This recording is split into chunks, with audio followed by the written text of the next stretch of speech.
বসার পরে এরকম শাহাদাত আমত এরকম উঁচু করলেন, উঁচু করার পরে আমার ঘরটা ঝুপড়ি ঘর ছিল, ওই ঝুপড়ি ঘরটা যেন সেটার মানে এরকম কোনটা শুনে গেল, সারা পৃথিবীর যেন আলো হয়ে গেল। আমরা দেখছি আর অবাক হয়ে যাচ্ছি, এটা কি হচ্ছে, কি হচ্ছে।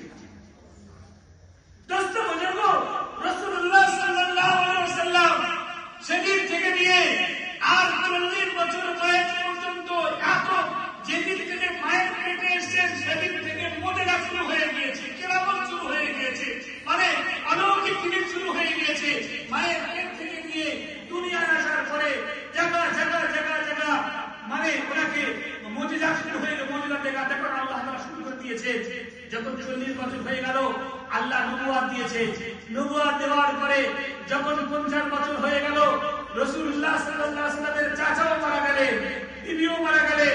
দুজন মানুষ, একজন মহিলা আর একজন পুরুষকে আমার আল্লাহ আরশ আজিম থেকে সালাম পাঠিয়েছে, ও জিবরিল যাও যাও গিয়ে আমার হাবিবের দোস্ত আবু বকরকে সালাম দাও, আর আবু বকর যে অবস্থায় আছে ওই অবস্থায় শান্তি আছে, খুশি আছে জিজ্ঞাসা করো। হযরত রাসূল পাক সাল্লাল্লাহু আলাইহি ওয়াসাল্লাম তিনি গারে হেরার মধ্যে বসে আছে। হযরত আবু গারে হেরা উঠতে গেলে গারে হেরার নিচে থেকে নিয়ে উপরে যেতে গেলে 3 ঘন্টা 4 ঘন্টা সময় লাগে উঠতে। আর আজ থেকে এত বছর আগে কোনো রাস্তা ছিল না, সরঞ্জাম ছিল না, পায়ের খোঁজ ছিল না, খাড়া ছিল না, খন্দ ছিল না।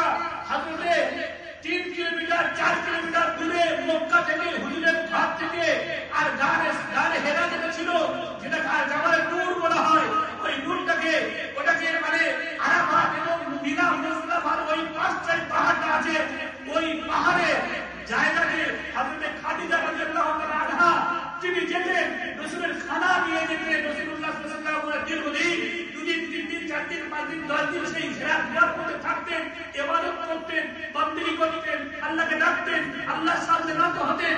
তিনি খানা নিয়ে নিয়ে ওখানে পৌঁছাতেন।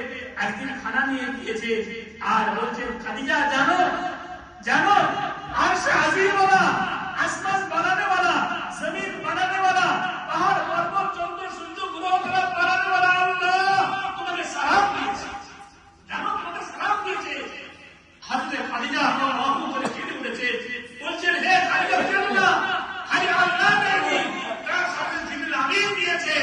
খাদিজা বলছেন, ইয়া রাসূলুল্লাহ হাবিবাল্লাহ, আমি জিবরিল আমিনের সালাম আমি দিয়েছি, আল্লাহর সালাম কি দিতে হয় আপনি দিন, আমি জানি আপনি।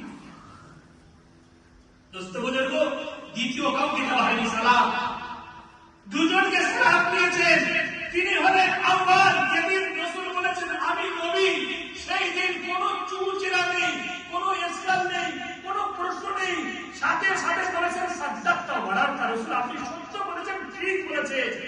আবু বকর লাব্বাইক, হযরত খাদিজা লাব্বাইক বলে ঈমান নিয়ে এসেছেন। যেদিন হযরত খাদিজা ইন্তেকাল হয়ে গেলেন, চাচা ইন্তেকাল হয়ে গেলেন, রাসূলুল্লাহকে আল্লাহ তাআলা মন শরীর হয়ে আছেন, দুঃখতে আছেন, এদিকে মারে ওদিকে মারে, ভিড় মারে, পার্কের মারে, গালাগালি করে, বিভিন্ন কোথায় কথা বলে, বিভিন্ন সমস্যার মধ্যে লিপ্ত করে দেয়। খুব মনটা বলি, রাসূলুল্লাহ কাবা শরীফের পাশে মক্কাতে শুয়ে আছেন, আল্লাহ তাআলা জিবরিল আমিনকে পেঠিয়ে দিয়েছে, বোরাক পেঠিয়ে দিয়েছে, হে নবী আসুন